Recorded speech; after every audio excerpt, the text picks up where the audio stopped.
Have you ever had the strange feeling that you're doing everything right, and yet something feels terribly wrong? You follow the modern life playbook. Work hard, reply to messages on time, try to look good, seek financial stability, accumulate responsibilities. You're always running to solve, to prove yourself, to avoid falling behind. But when you lay your head on the pillow, there's a silence, a very specific kind of silence. A silence that isn't peace. It's an echo, as if you were screaming on the inside and no one could hear. Not even you. That feeling has a name: inner misalignment. It's when the life you're living isn't the life you feel. And it doesn't matter how much you accumulate, achieve, or post. The discomfort is always there, because deep down, you feel like you're carrying the weight of things you never truly chose. Montaigne felt this too. Son of a wealthy family with a promising political career, a respected intellectual, and yet deeply restless. Until he made a radical decision. He withdrew from the world, gave everything up, moved into a tower, and there in the silence, he began to write about the only thing no one else dared to look at: himself. And that's what this video's about how sometimes the meaning of life only appears when we have the courage to let go of what no longer makes sense. Emma's 34. She's a marketing manager at a growing startup, mother to Ava, wife to Liam, an admirable woman, multitasker, resilient, the kind of person others describe as an example. But Emma has a secret, one that she herself only started to notice after many years. She doesn't feel anything, nothing but hurry, worry, expectation, or guilt. She wakes up afraid of being late, falls asleep thinking about the tasks left undone. She feels guilty when playing with her daughter because she's thinking about the unanswered email, and feels guilty when answering the email because her daughter wanted to play. It's as if her life were a marathon with no finish line. Emma never allowed herself to stop. She fears what might arise in the silence.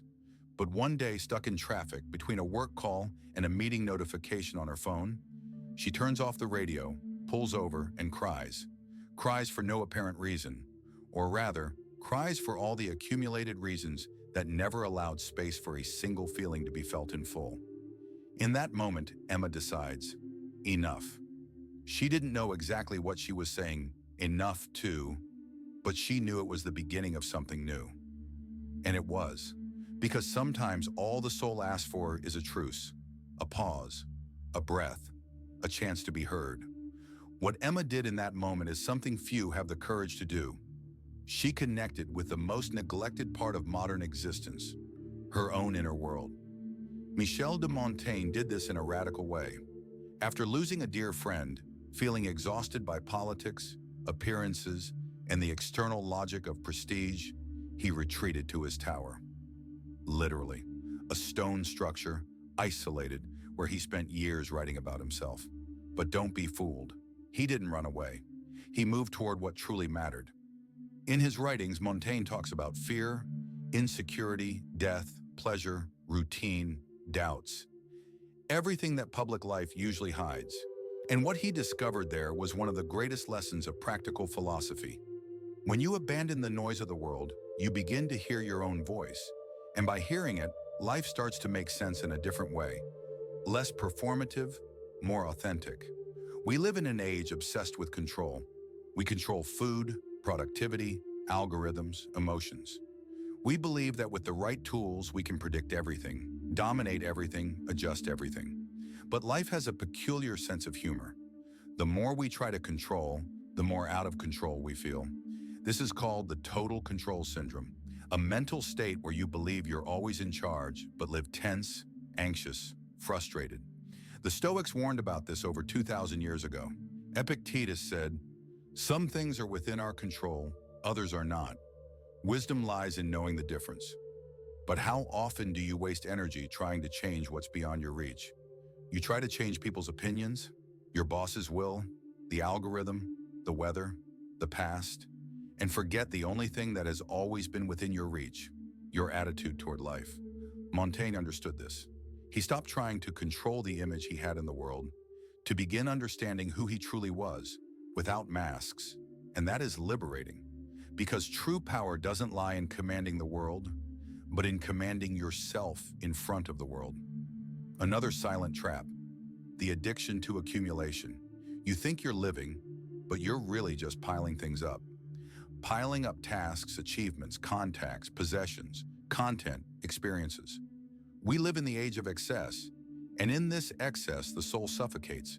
Seneca said, "It is not the man who has too little, but the man who craves more, that is poor." This is the myth of accumulation, the illusion that more equals better. More money, more followers, more recognition. But Montaigne, in isolation, discovered that less is not emptiness. It is space, space to think, to feel, to exist.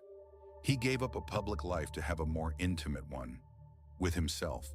And here lies the lesson. To abandon is not to get lost. It is to rediscover yourself. It's not giving up on life. It's for the first time beginning to live your own. The philosophy of conscious abandonment. To abandon has become a synonym for weakness, but conscious abandonment is an act of strength. It's you looking at your life and saying, "This no longer serves me." No anger, no escape, just clarity. Montaigne did this with courage. Emma, in the story you heard, did too. And maybe now it's your turn. You don't have to give up everything overnight, but you can start small, with a habit that no longer makes sense, with an expectation that isn't yours, with a demand that only weighs you down. You can start by letting go of not listening to yourself. Emma changed, not because she went on a spiritual retreat, but because she decided every day to abandon what stopped her from being herself. And Montaigne shows us that we don't need to escape the world. We just need to build a space within ourselves where we can exist without having to prove anything. True abandonment is not the end of everything. It's the beginning of a more honest life. Now it's up to you. I'm not asking you to like or comment right away. I'm asking something rarer. Close your eyes for 15 seconds and listen. If something here touched you, hold on to it. And when you know what you're ready to let go of, come back here and tell me, what are you ready to abandon?